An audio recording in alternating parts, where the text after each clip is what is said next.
Okay, good morning, everybody, and thank you for joining us on this beautiful Thursday morning as we are studying together Perashat Vaera. And of course, Perashat Vaera is known for the 10 makot, the 10 plagues, or at least the beginning, okay, the initiation of the 10 plagues that Hashem brought down on Paro and on Mizrahi. It begins this week with 7 plagues. Next week, we're going to have the final 3 plagues in Perashat Bo. Okay, and I would like to speak today about the 10 plagues from a few different perspectives and angles. Of course, we wonder why 10, why specifically 10 plagues? If the goal of the plagues, everybody points out, was to free the Jews from Mizrahi, then we could have done that with 1 plague. God could have just brought a very strong and powerful plague, makat, even dam, okay? You bring dam long enough, at a certain point they're going to need to drink. But that's not what God did. He brought blood for 7 days and then he took it away.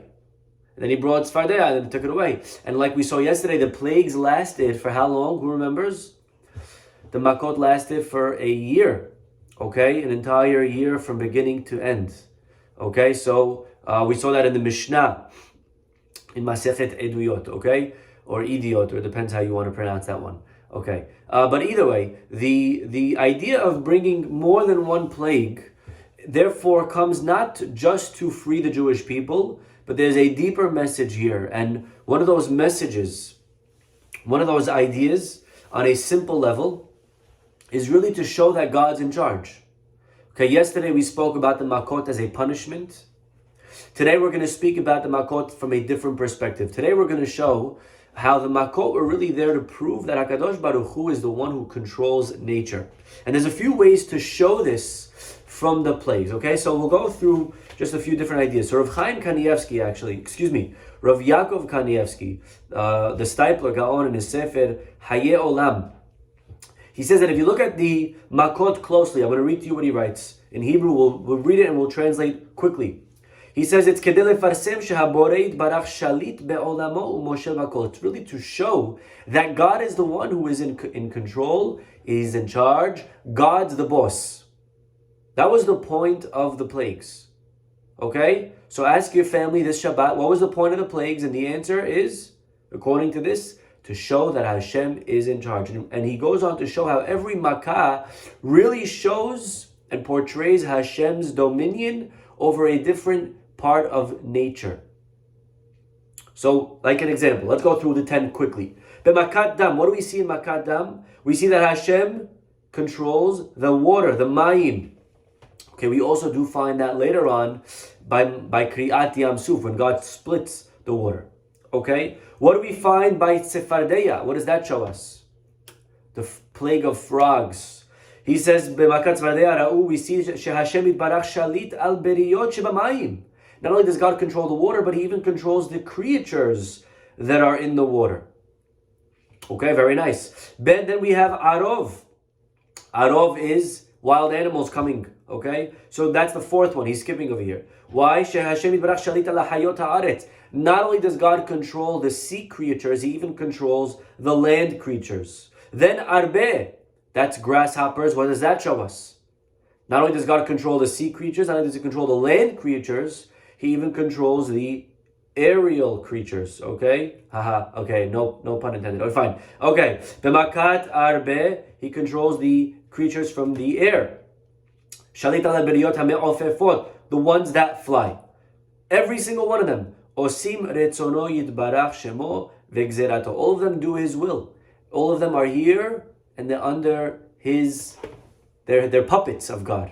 Whatever he wants. Even the frogs we know went into the ovens, the burning ovens, to do Kiddush Hashem. Next. Makat Arbe. Okay? What else do we find from the grasshoppers? Because the grasshoppers needed to come via wind. So we see that God controls wind. Another very powerful force of nature. God is in charge of the wind. Okay? They used to think there was a wind god. God says, no, I'm the wind god. Then, Makat David. David is, right, the plague. That all of the animals died. Okay. God controls the lifespan, the length of life, the health of all of the animals, of all of the creatures, all of the cattle of Egypt died. And from the Jewish people, not a single one. Makat Bechorot shows us not only does God have the keys to the animals' lives, He has the keys as well to man's life. Okay? Kinim, God controls the soil.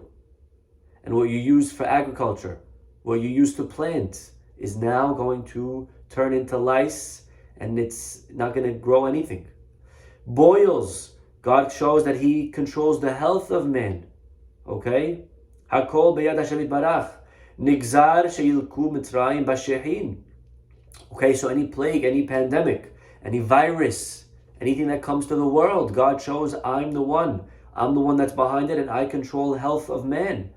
Okay, the makat choshech, the plague of darkness. He says, Ra'u, what do we see in the one of darkness? Ra'u, Shah Boreid Barach, Hu Ha'me'il Haaretz, God is in control of the light. Barad, hail. We find matar, rain. We find water. We find fire, all in one.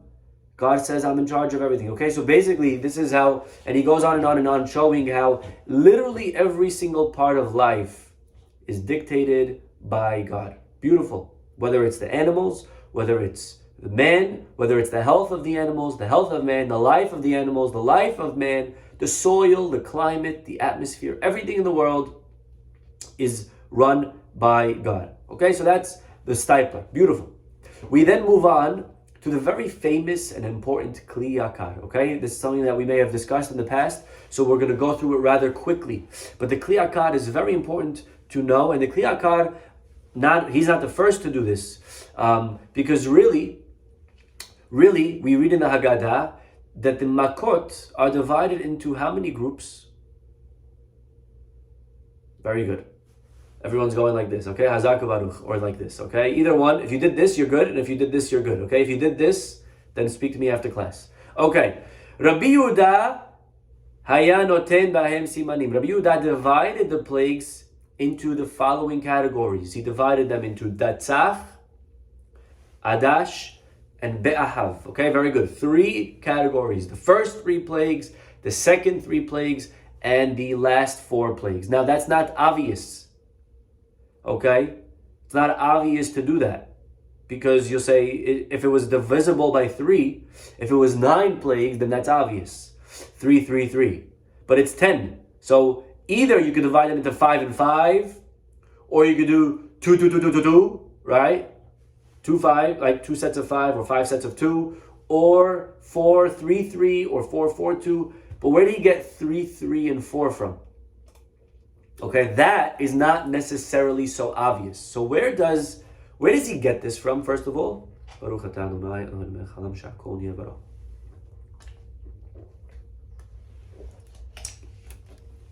So Rav Hirsch points out something beautiful, and we're going to come back to this later on. But Rav Hirsch points out that if you look and you analyze closely the makot, not every makah was preceded with a warning. Correct?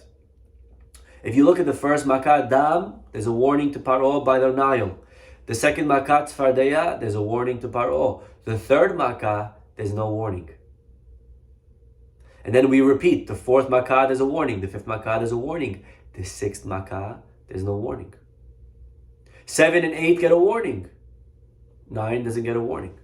And so you see evident in the text itself that all the makot were divided into sets of 3. 1, 2 get a warning, the 3rd doesn't. 4, 5, the 6th doesn't. 7, 8, the 9th and 10th don't. Okay? So these are evident in the text. And why exactly are they divided like this? So the Kliyaka, he notices something else that's very, very beautiful. The Kliyaka says, take a look. Before the first makah, there's not only a warning, but there's also, God gives Paro the point or the purpose of the plague. So if you open quickly to the first makah, Kliyaka says, right before the first plague of blood, what does he say? Bezot teda, Pasuk 17, Bezot teda ki ani Hashem. Say to Paro before the first plague, with this you shall know that I am God. So lesson number 1, Paro, there is a God. When I came to you and I said, God sent me to free the Jewish people so we could go serve him, what did you respond, Paro? Paro responded, Mi Hashem, who is this God that you speak? I never heard of him. I heard of all the other gods. I never heard of Hashem. So God said, you never heard of me? Okay, let me show you who I am. Loud and clear. So the first 3 plagues are Bezot Teda Ki Ani Hashem. To show Paro that I am Hashem. Okay, very nice. That's the first 3. Then we find before the 4th Makkah another message. And that is, and by the way, the first 3 plagues literally do that. They show Paro that there is a God. Because God controls things. God controls the water. He could turn it into blood. He can bring frogs out of the water. He can turn the sand into lice. And what happens after the 3rd plague when the Egyptians couldn't copy or imitate the plague of lice? What did the Egyptians say? 3 words. Etzba Elohim hi. Wow, this is God. Okay, God, point proven. We got you. We know about you now. You're on our radar. You are strong. Hazaku Baruch. Okay? So that was the purpose of the first 3 plagues, to show that there is a God in the world. But the lesson is not done. Okay, now there's another message that Paro needs to learn, and that is before the 4th plague. Take a look. Amazing. Vayomer Hashem Moshe, again, before the 4th plague. Now we're going to go back to warning him. Because 3 didn't get a warning. So plague number 4, go to Paro by the river. Again, always the first of each set was by the river. Ve'amarta elav, and say to him, Kamar Hashem says, so says God, send my people so that they should serve me. And if not, I'm going to send the animals. And watch this. Le'ma'an teda ki ani Hashem bekerev haaretz. Warning, message number 2 says Moshe to Paro, you need to know that not only am I a God and that I exist, but that I am a God in the midst of the land. Bekerev haaretz. Because there are people that believe in God, but they also believe that God is too superior, too important, too powerful to be concerned with us little people. And so there's no way that God cares about me. There's no way that God knows what's going on in my life. There's no way that God feels my pain or cares about my pain. He's too important to care about my pain, to know every little thing that I say in my life. You think he cares? If you say that he cares, you're belittling God, they'll go so far to say. He's too big and too important to care about small little me. And so the next 3 plagues, 4, 5, and 6, were to prove that Ani Hashem, not only am I God, but I am a God in the midst of the land. Bekerev haaretz. And matter of fact, okay, this is very, very interesting. But the first time that we find the concept of Hashem distinguishing between the Jew and the non-Jew, or I should say the Egyptian and the Israelites, was in the 4th plague. It was only by the 4th plague that the Pasuk says, Vehifleti, and I will distinguish between the Jew and the non-Jew. And it's actually a very big machloket, believe it or not, that the first 3 plagues affect the Jewish people. We're all under the assumption that all the Makot only attacked the Egyptians, but not the Jews. Actually, it's not so simple. Okay? It's only by the 4th plague and on do we find the phraseology that God said, okay, from now on, I'm going to distinguish between the Jew and the non-Jew. According to the Ibn Ezra, the first 3 plagues affected both Egyptian and Jew. Okay? That's the Ibn Ezra. I mean, the proof is very simple. It's in the text. The Radbaz, okay, very strong over here, Rav David ibn Zimra, says it's asur to believe such a thing. Okay? So he's definitely not shy on using any language over here. And the Pasuk emphasizes that it was the Egyptians that couldn't find the water. So it sounds like that it was only the Egyptians that didn't have, but the Jews did have. And there are midrashim that the Egyptians went to the Jews to purchase water. The problem is that the Radbaz now has to explain, then why doesn't it say vehifleti by the first Makkah? Why is that only from the fourth Makkah on? 4, 5, and 6, where God is differentiating. Okay? So he has to give his answer. Now the Rambam agrees partially to the Ibn Ezra. The Rambam, Maimonides, writes that the third plague didn't affect, the third plague did affect the Jews. The first two did not. So the frogs in the water didn't affect the Jews. The third did.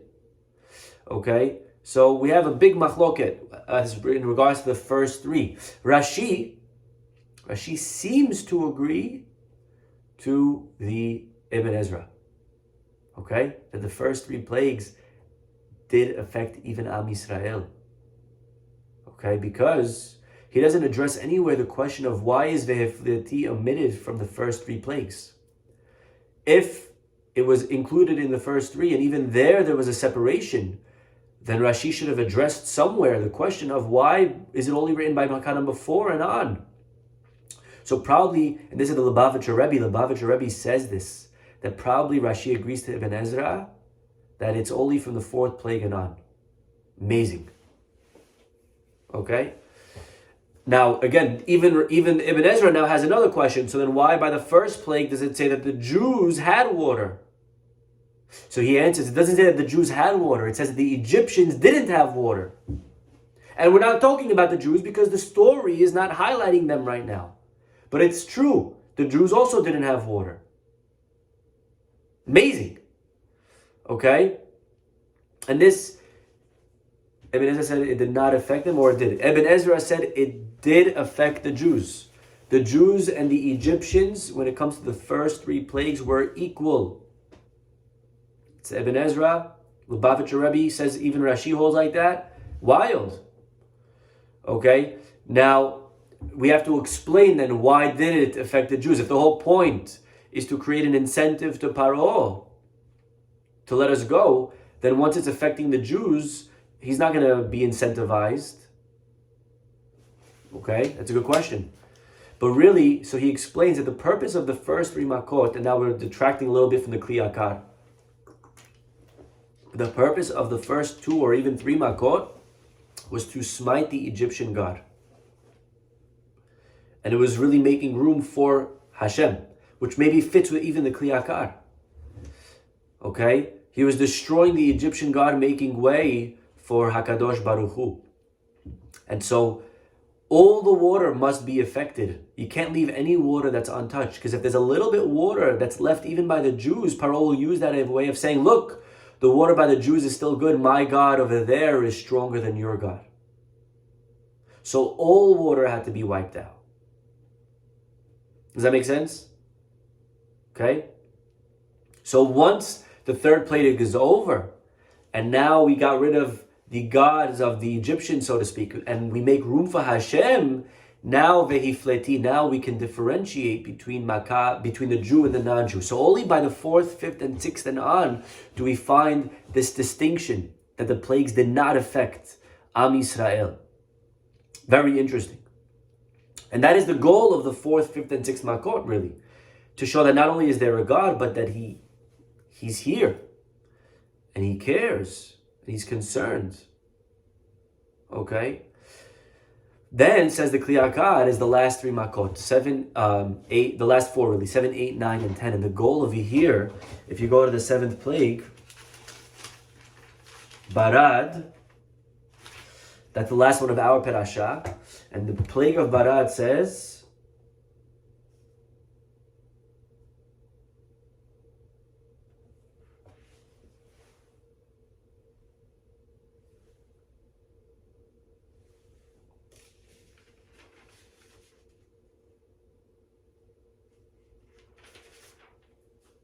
let's see, where's the warning?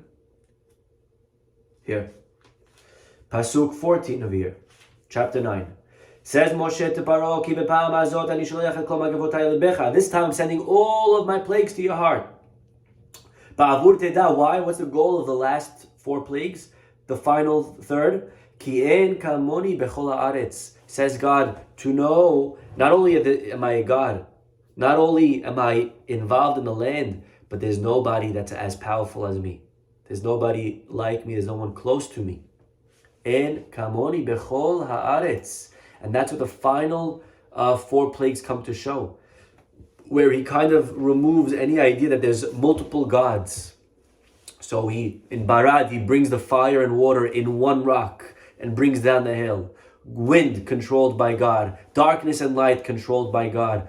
Death, all by Hashem. Okay, so there is no other God to talk to. It's only me. Okay, and that's what the point of the 10 plagues are. And that's what divided into thirds.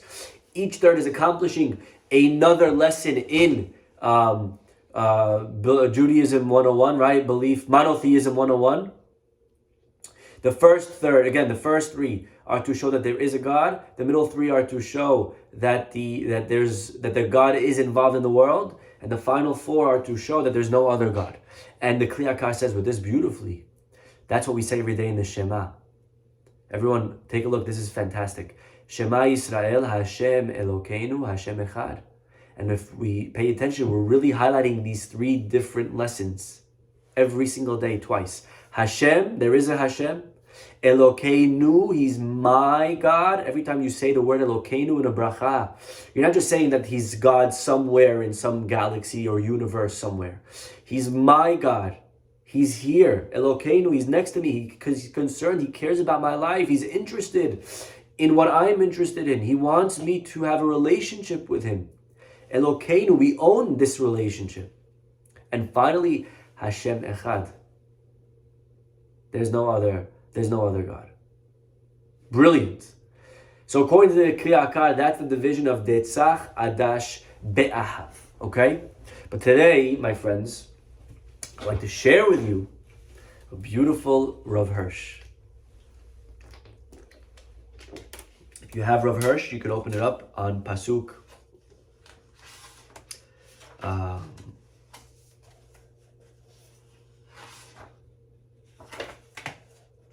15, okay? Chapter 7, Pasuk 15. And let's understand together how Rav Hirsch, let's see through his lens how he understands this entire episode. So he goes along with Rabbi Yehuda again, that the text proves that it's, like Rabbi Yehuda, that it's divisions of 3, 3, and 4. But he says something a little bit deeper. Take a look. This is beautiful. He says, if you look at the first 3 plagues, they specifically are aimed on attacking the sea and land. Yeah? Dam, blood, frogs, and lice, sand. So we're attacking level 1. The middle 3 are affecting, the 4, 5, and 6 are affecting the creatures that are on the land. Cattle, wild animals, and boils. Man. And then 7, 8, 9, 10 is really like the airborne. They're all from the sky. 7 is the barad, 8 is the grasshoppers, 9 is the darkness, and then 10 is bechorot. So he's dividing it like that, yeah? Land, water, man and animals, and then sky, okay? Atmosphere. Says Rav Hirsch, look at this. There's an even deeper connection where we're going to show now that it's not just that the first 3 are one unit, and the middle 3 are another unit, and the final 4 are a third and separate unit. But he's going to now show us that actually there's a connection between all 10 through this 3, 3, and 3 graph that he draws for us. And he says that really, going back to the Brit Ben Betarim, take a look.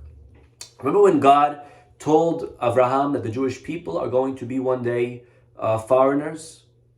So take a look at the Pasuk. Says Rav Hirsch, it's very important and it'll help us understand why the Makot are divided into 3. Okay?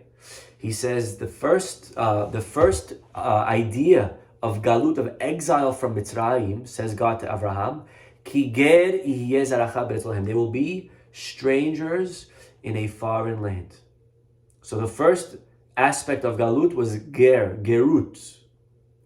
Then God says va'avadum. What does that mean? Eved is a slave. So they will enslave them. And finally, ve'inu otam, and they will torture them.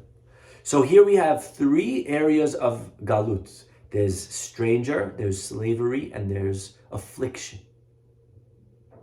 Now what Hashem is going to do is going to really bring midah keneged midah, all three, onto the Egyptians. Hashem is going to show the Egyptians what it feels like to be a ger, to be a eved, and to have inui, to give them in a way a taste of their own medicine. So we're going to show really how the first of each set, so take a look, dam, and then arov, and then barad. Okay, so the first one of every set is coming to really show midah keneged midah, the aspect, they correspond to the aspect of gerut, foreigners, to show the Egyptians that they themselves were strangers in their own land and they didn't have the right to treat Israel as such. Okay? We're going to see that in a minute. So dam, one more time, dam, arov, and barad.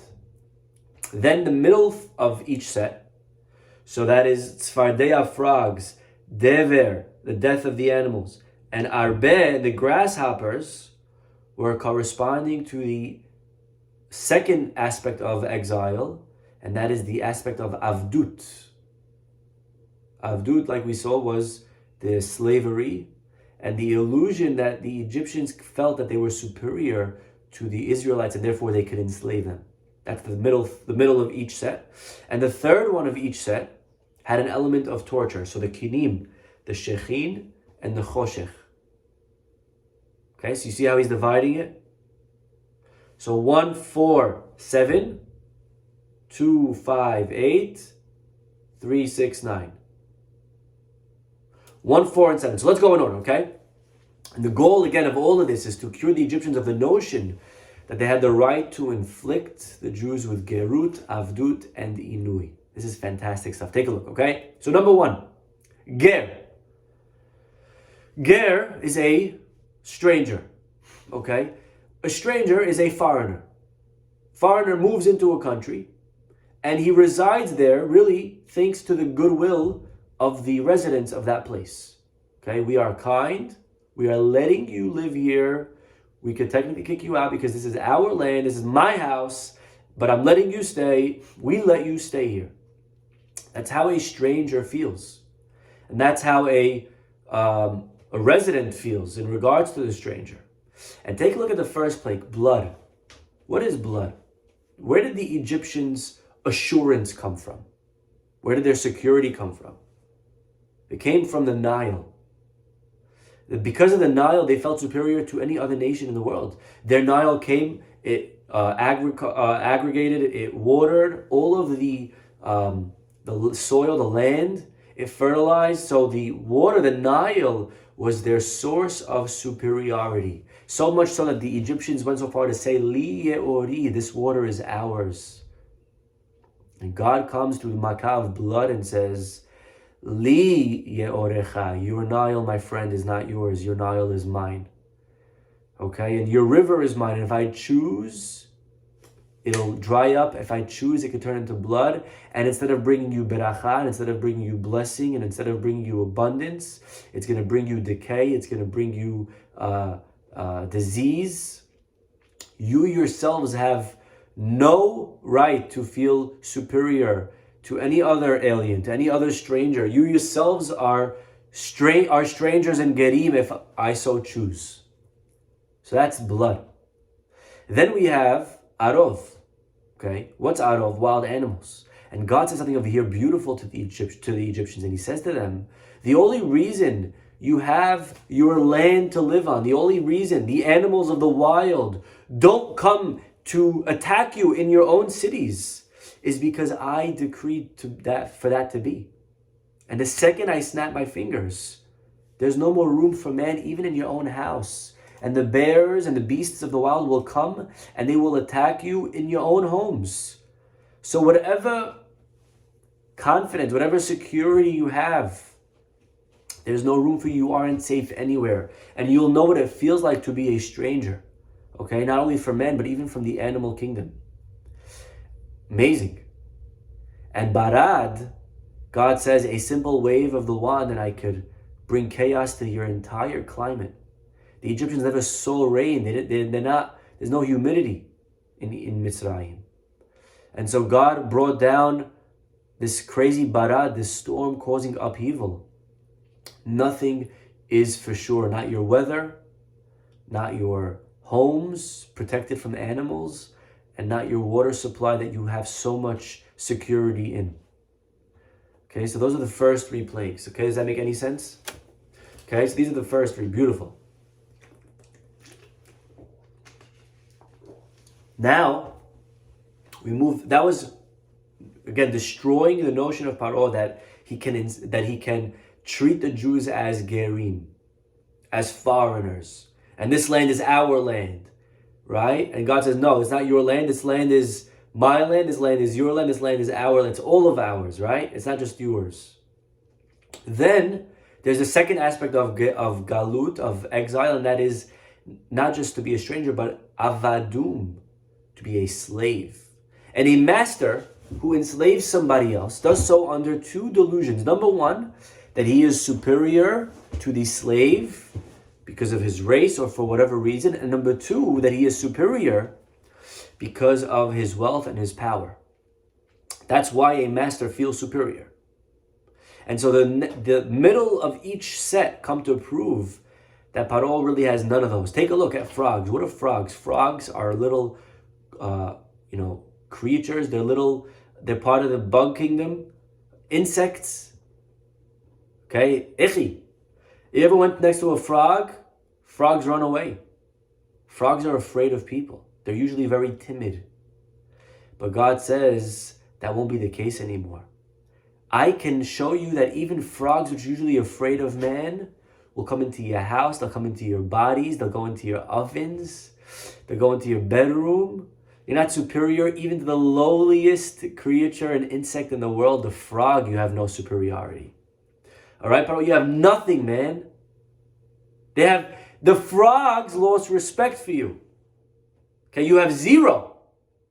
Dever, your animals. The horses were Egypt's power and their might. Their donkeys were their beasts of burden. Their sheep represented their wealth.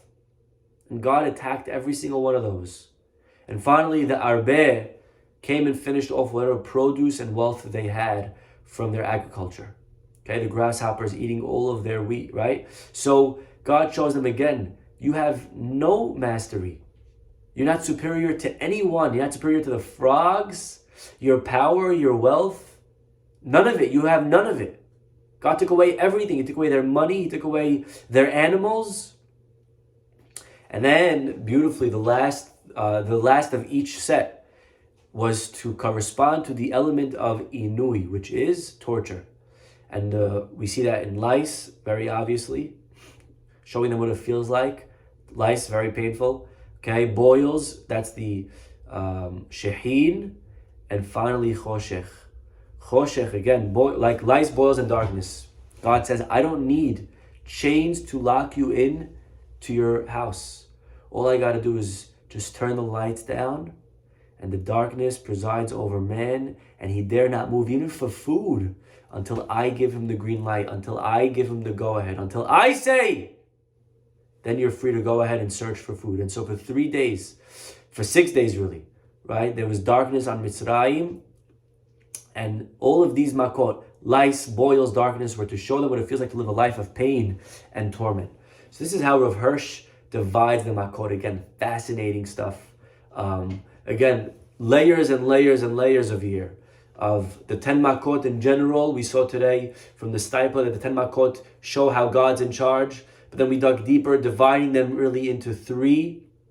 We saw the Kliyaka, how God was trying to show his dominion over a different area of monotheism. And finally, the Rav Hirsch, dividing them even further, showing how the 3 are intertwined with each of the other 3s, corresponding to the areas of Gerut, Avdut, and Inui. Okay, we'll stop over here, everybody. God willing, we'll see you all tomorrow. Bye-bye.